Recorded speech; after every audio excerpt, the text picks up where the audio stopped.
Danny Schechter here, your news dissector, editor of MediaChannel.org, introducing a new feature, a series of interviews with people in the independent media, the critical media, the people who are challenging the media narrative. And one of them is Russ Baker. To my left, Russ is a well-known journalist who runs a website called Who, What, Why. He's an analyst and he's a journalist, an investigative journalist.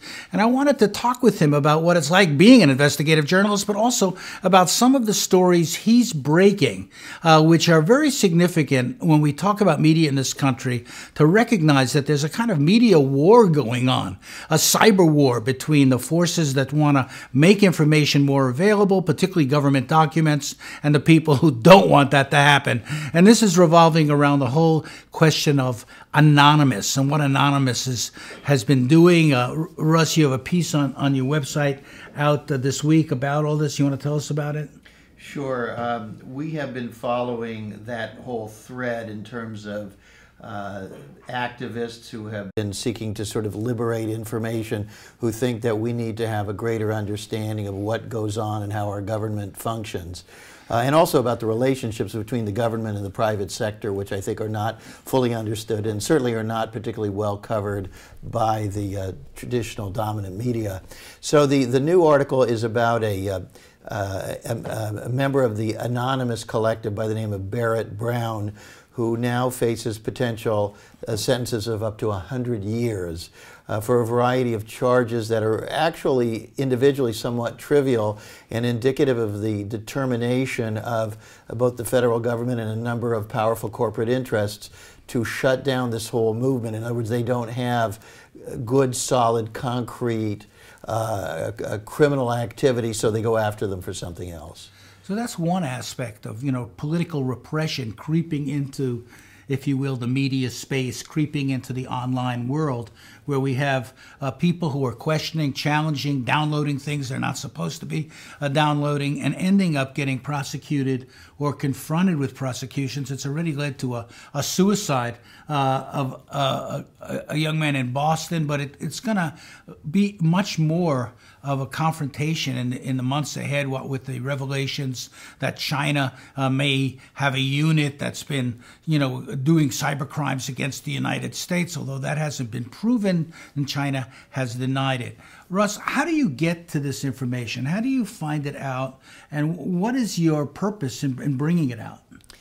I think the central purpose of Who, What, Why is to just ask questions. We really just want to know. And somebody said to me, my God, you're talking about a sort of a pure journalism play. In other words, we don't feel that we go into these stories with an agenda, but we do want to understand the dynamics. We want to understand why all the players are doing what they're doing. And then once we think we understand it, we want to just come directly out and share our conclusions with the audience, because we think that as long as the public is in the dark as to how things operate, things are going to keep getting worse, and we think they are getting worse at a very, very rapid clip. So, to me, freedom of information and believing in it and working to advance it is not an agenda. But leaving that aside, there is some space now for journalists like you, like me, like Media Channel, but that's also at risk in some ways, isn't it? Well, it's at risk a lot of different ways. Number one, it's at risk just because for all of us it's very hard to survive and to function on a practical basis because of the monetary issues involved. We have chosen to go the nonprofit route, which means we're entirely dependent on the public getting behind what we do. Tell me about it. No ads, you know about all of that. And then the other thing, of course, is we're potentially at risk because we are trying to be responsible and yet not hesitate to share information that we think the public has a right to have, and this puts us potentially in the crosshairs of the same sort of repressive forces. One of the stories you carried recently was sort of made a point, which I think everybody sort of knows, but which was pretty well presented, namely that American media loves to cover freedom struggles in other countries. In other words, dissidents in other countries get a lot of attention in the U.S. press and on television, but dissidents in our country, people with critical viewpoints, with a critique of the media, tend to all be put into a bag, conspiracy nuts and the like, and not treated seriously. Right. Well, that particular article on Who, What, Why began with my looking at a New York Times article sort of celebrating the origins of the uprising in Syria. So the New York Times, even in their news columns, was saying this is a terrific thing, basically, and let's take a look at these young men who got the thing started. And what struck me, Danny, about that particular New York Times article was that it basically talked about how he had scrawled some graffiti sort of saying, "Dr. Assad, you're next." But then only way down in the article they buried and mentioned, and they said, oh, he also torched a brand new police kiosk.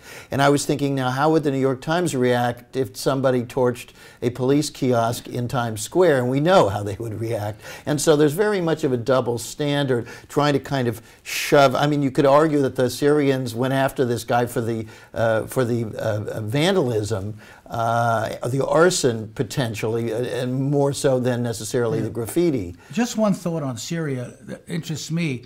You know, you have the United States moving towards, rationalizing, justifying, providing arms to the so-called rebels, who we don't really know who they are, At the same time, European countries are saying, whoa, whoa, whoa, hold off. This might not be a very smart idea. And part of the reason seems to me that a lot of the so-called rebels are actually the jihadis who we condemn in other settings, but somehow if they're attacking a government we don't like, they become freedom fighters. I think what is happening in Syria, which also happened in Libya, and I think the same thing to some extent was true of Iraq and is true of Iran, is that decisions have been taken that these are regimes that are undesirable as opposed to other authoritarian regimes that are desirable, and various factions both within the U.S. government and within the larger Western alliance began moving to sort of foment these things. On Who, What, Why, we have been very aggressively studying, and I think you know that on Libya we were practically alone in consistently examining that uprising there to see if it was really authentic or was it very much helped along by the intelligence services. I mean, isn't that pathetic? Even after our experiences with the Iraq War, we're now commemorating the 10th anniversary now, a war which was characterized by lies and deception. I did a movie, WMD, Weapons of Mass Deception. I wrote 2 books about it. Many others wrote books about it. Rachel Maddow just did a program about it. We're still unmasking the Bush administration, yet the same practices, the same approach seems to have carried on. Oh, that's right, because that's an agenda, and I think this is something very typical of many big countries, and the U.S. is hardly alone, is that when they talk about national security, they're usually talking about financial interests and natural resources, and that's just the constant there. Of course, they can never publicly say this is why we're going into these places, and so they have to concoct other reasons that sound better and make people feel better. I used the B word before. You didn't really seem to react as much as I thought you might, but I was referring to Mr. Bush. You've written about the Bush family, if you will, a major investigative book.